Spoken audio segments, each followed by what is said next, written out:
ایسے ہیں جو عقل کے اندھے اور بیوقوف بھی ہیں. کیسے؟ کئی لوگ کہتے ہیں اسلام مریم نہیں پڑھنی چاہیے. مقدسہ ماں مریم کو کس نے سلام کیا تھا؟ کس نے کیا تھا؟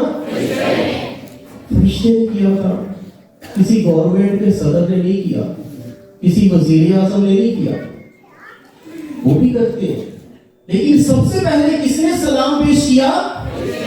فرشتے نے سلام پیش کیا. اور وہ کون سا فرشتہ؟ اس کا نام کیا ہے؟ اس کا نام کیا ہے؟ آواز آنی چاہیے. کیا نام اس کا؟ جبرائیل فرشتہ. خدا کے مقرب فرشتوں میں سے, خدا کے بڑے فرشتوں میں سے جبرائیل اسے آ کے سلام پیش کرتا ہے. اور آپ اپنے خاندانوں میں, اپنے رشتہ داروں میں, عزیزوں میں, کلیسیا میں دیکھتے ہیں کہ چھوٹا بچہ سلام کرتا ہے یا بڑا شخص سلام کرتا ہے؟ کون کرتا ہے سلام؟ کون کرتا ہے؟ چھوٹا شخص سلام کرتا ہے. بس مقدسہ ماں مریم کا رتبہ, اس کی عزت, اس کی اعلیٰ ظرفی جو ہے, آپ انجیل مقدس میں سے پڑھ سکتے ہیں کہ فرشتہ جب اسے آپ کے سلام پیش کرتا ہے, تو جب کئی بیوقوف کہتے ہیں کہ اسلام مریم نہیں پڑھنی چاہیے, تو آپ کیا فرشتے سے بڑے ہیں؟ ٹھیک ہے, آپ کیا فرشتے سے بڑے ہیں؟ جسے فرشتہ آ کے سلام پیش کر رہا ہے, اس کی عظمت میں جو ہے خدا کی تعریف بیان کر رہا ہے. اور جسے خدا چن لیتا ہے, جو یسوع کی ماں ہو جاتی ہے, نجات دہندہ کی ماں ہو جاتی ہے. اور ہم عقل, بہت عقل رکھنے والے کئی ہمیں سے کہتے ہیں کہ اسلام مریم نہیں پڑھنی چاہیے. بس آج اس بات کو اپنے ذہن میں نقش کر لیں کہ جسے فرشتہ سلام کرتا ہے, اور جب ہم سلام کرتے ہیں تو ہم اسے خدا کے برابر نہیں کرتے, بلکہ کیا کہتے ہیں؟ وہ یسوع کی ماں ہے اور میری بھی ماں ہے. وہ ماں کی ماں ہے. ٹھیک ہے, وہ ماں کی ماں ہے. اور جس گھر میں ماں ہوتی ہے وہاں پہ برکتیں ہوتی ہیں. جس گھر میں ماں باپ ہوتے ہیں اس گھر میں فضائل ہوتے ہیں. جس گھر میں خدا کے طرف سے یہ برکت ہے تو خدا کی رحمتیں ہیں, اس کی نعمتیں ہیں, اس کے فضائل ہیں. اور جب ماں باپ جو ہے سر پہ ہاتھ رکھتے ہیں تو کیا ہوتا ہے؟ خدا کی برکتیں اترتی ہیں. اور ماں کا رتبہ جو ہے وہ خدا کی طرف سے ہے, انسانوں کی طرف سے نہیں ہے. اور جس مقدسہ ماں مریم کو ہم سلام کرتے ہیں, اسے فرشتہ, آسمانی فرشتہ آ کر جو ہے وہ سلام پیش کرتا ہے. بس ہم بھی اس ماں کو سلام پیش کرتے ہیں. آج جب ہم کلام مقدس پہ دھیان و گیان کرتے ہیں تو مقدسہ ماں مریم کہتی ہے کہ میرے لیے یہ کیسے ہوگا؟ فرشتے کو سوال کرتی ہے. ٹھیک ہے, وہ شعور رکھنے والی ہے, اسے معلوم ہے کہ خدا جو ہے وہ تخلیق کا کام کیسے کرتا ہے. اور جب تخلیق کے کام کو دیکھا جائے تو مقدسہ ماں مریم شعور رکھتی ہے, علم رکھتی ہے, سمجھدار ہے, اور سوال کرتی ہے کہ یہ میرے لیے کیسے ہوگا, کیونکہ مقدسہ ماں مریم کو معلوم ہے, ٹھیک ہے, کہ خدا کیسے پیدا کرتا ہے. مقدسہ ماں مریم کو معلوم ہے کہ خدا نے آدم کو کیسے پیدا کیا, اور جب آدم کو پیدا کیا تو اس نے کیا کیا؟ زمین کی مٹی سے انسان کو بنایا اور اس کے نتھنوں میں زندگی کا دم پھونکا. پہلی قسم کی پیدائش ہوتی ہے, دنیا کے پہلے انسان کی پیدائش ہوتی ہے. لیکن جب ہوا کو پیدا کیا تو کیا خدا نے زمین کی مٹی اور نتھنوں میں دم پھونکا؟ بلکہ پیدا کرنے کا انداز فرق ہے, قابل غور بات ہے. ٹھیک ہے, پیدا کرنے کا انداز جو ہے وہ فرق ہے. اور خدا نے آدم پہ گہری نیند بھیجی اور اس کی پسلیوں میں سے پسلی لیتے ہوئے ہوا کو پیدا کیا. ٹھیک ہے, کلام میں لکھا ہے کہ اس کی پسلیوں میں سے پسلی لیتے ہوئے ہوا کو پیدا کیا. اور آدم نے جو ہے وہ کہا کہ بس یہ میری ہڈیوں میں سے ہڈی اور میرے گوشت میں سے گوشت ہے. یعنی کہ خدا آدم کو اور طریقے سے پیدا کرتا ہے اور ہوا کو اور طریقے سے پیدا کرتا ہے. بس مقدسہ ماں مریم جو ہے وہ سب سوال کرتی ہے, وہ تیسرے طریقے کے بارے میں ہے کہ خدا نے تیسرا انسان کیسے پیدا کیا, کہ مرد اور عورت کے ملاپ سے, جسے ہم نکاح کے ساکرامنٹ کی صورت میں دیکھتے ہیں. خاندانی زندگی میں ہم دیکھتے ہیں کہ نر اور مادہ کے ملاپ سے کہ خدا جو ہے آدم اور حوا کو جب برکت دیتا ہے اور وہ کہتا ہے کہ پھلو اور بڑھو زمین کو معمولو محکوم کرو، اور ان کی اولاد پیدا ہوتی ہے، ٹھیک ہے، ان کی اولاد پیدا ہوتی ہے، یعنی دنیا کا تیسرا انسان پیدا ہوتا ہے۔ یعنی آدم کو مختلف طریقے سے، حوا کو اور طریقے سے، اور دنیا کا جو تیسرا انسان پیدا ہوتا ہے اسے اور طریقے سے جو ہے خدا جو ہے وہ پیدا کرتا ہے۔ اور آج یہی عمل جو ہے ہم دیکھتے ہیں کہ دنیا کی افزائش، دنیا میں جو آبادی بڑھتی ہے، دنیا میں جو نسل جو بڑھتی ہے، وہ تیسری قسم کی پیدائش کے طریقے سے ہوتی ہے۔ اسی لیے مقدسہ ماں مریم سوال کرتی ہے کہ میرے لیے کیسے ہوگا؟ خدا نے آدم کو تو اور طریقے سے پیدا کیا ہے، حوا کو اور طریقے سے پیدا کیا ہے، اور اب جو دنیا میں طریقہ ہے جو خدا نے معمولی کا اور افزائش کا عمل رکھا ہے وہ مرد اور عورت سے رکھا ہے۔ بس مقدسہ ماں مریم جب سوال کرتی ہے کہ یہ میرے لیے کیسے ہوگا، تو خدا جو ہے وہ پیدا کرنے کا عمل ہی بدل دیتا ہے۔ اور کیا کرتا ہے؟ یوسف بھی حیران رہ جاتا ہے کہ شاید یہ گناہ میں ہے، اور جب یوسف بھی حیران ہوتا ہے تو کون ظاہر ہوتا ہے؟ فرشتہ ظاہر ہوتا ہے، وہی فرشتہ جو مقدسہ مریم کے پاس گیا، اور جب فرشتہ ظاہر ہوتا ہے تو فرشتہ اسے جو کہتا ہے وہ ہے کہ جو اس کے بدن میں ہے وہ کس کی معرفت ہے؟ روح القدس کی معرفت ہے، ٹھیک ہے، روح القدس کی معرفت ہے۔ بس خدا جو ہے وہ یسوع کی پیدائش کے طریقے کو اور انداز میں پیدا کرتا ہے۔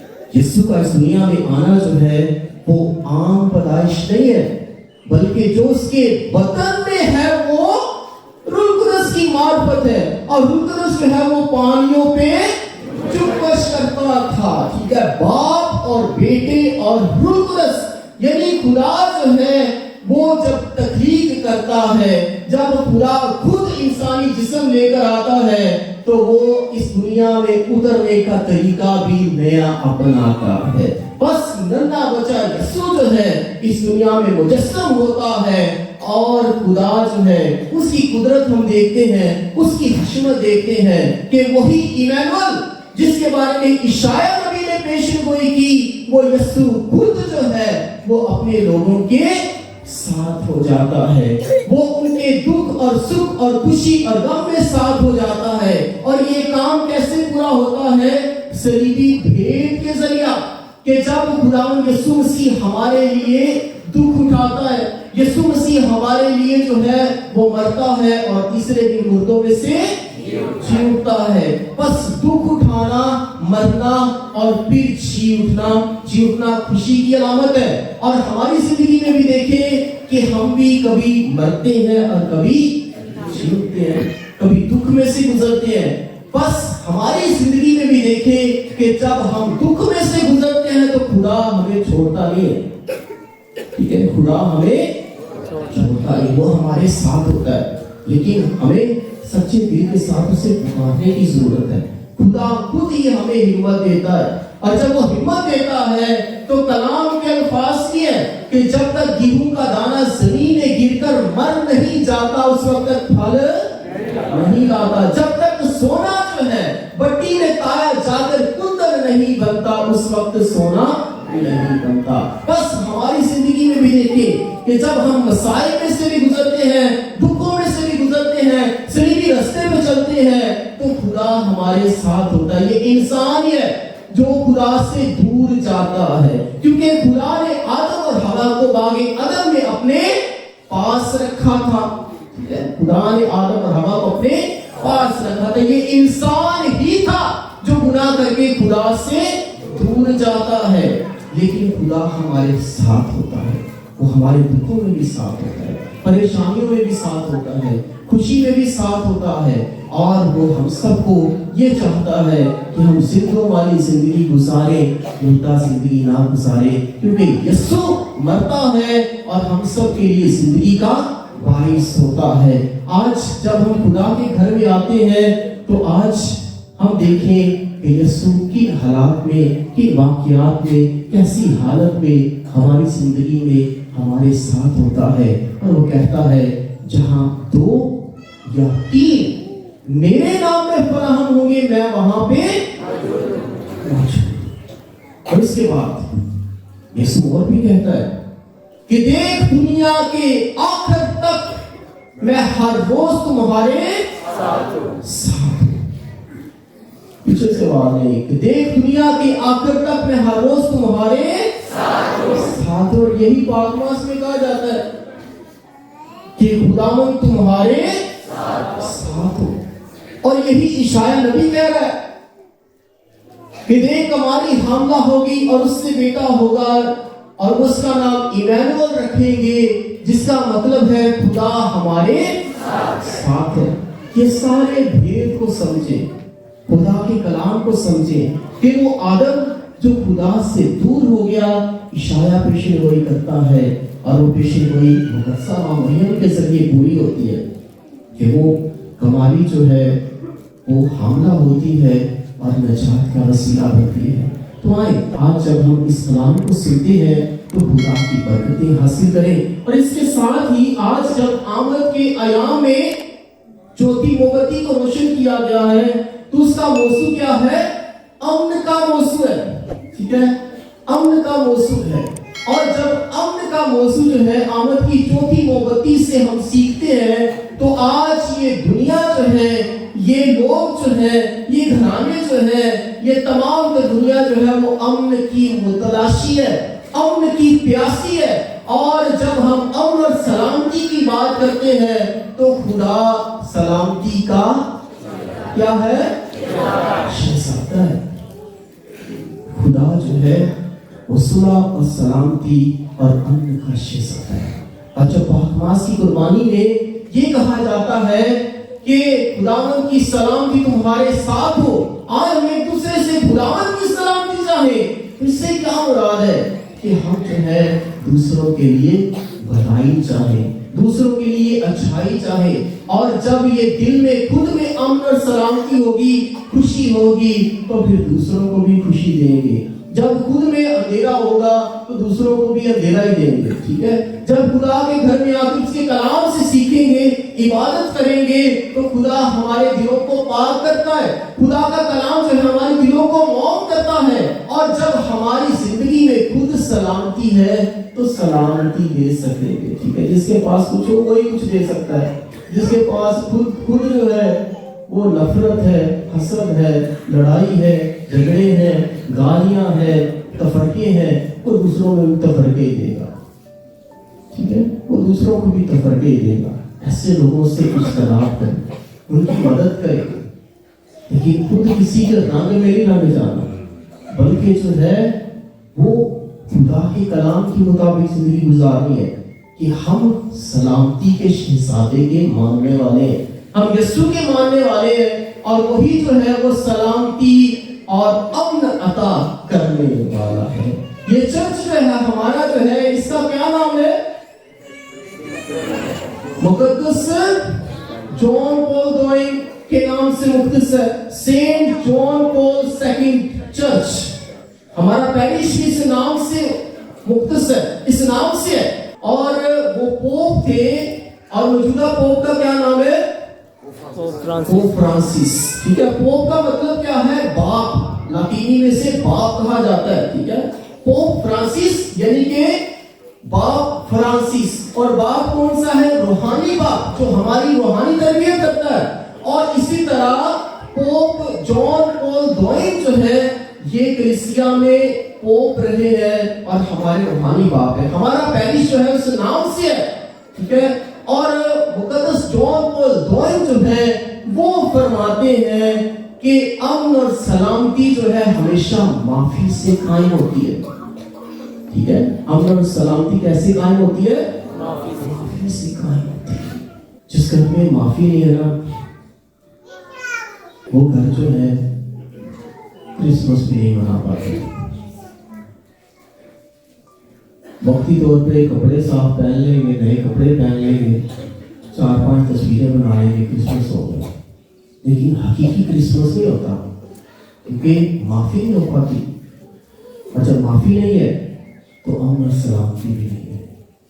آج جب امن کی شمع کو روشن کیا جاتا ہے تو اس معافی کے پیغام کو اور امن اور سلامتی کے پیغام کو اور خدا ہمارے ساتھ کیسے ہوتا ہے اس پیغام کو اپنی زندگی میں لے کر جائیں، اور آج اس پہ دھیان و گیان کریں کہ خدا میرے ساتھ کیسے ہے، خدا امن اور سلامتی کا شہزادہ مجھے کیسے امن اور سلامتی دیتا ہے، اور کیا میں معافی مانگ سکتا ہوں اور دوسروں کو معاف کر سکتا ہوں یا نہیں۔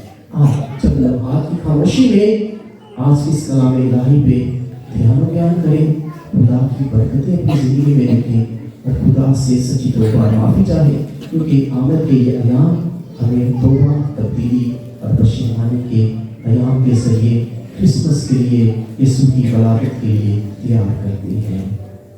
اسی مسیح ہمارے خدا کے وسیلہ سے۔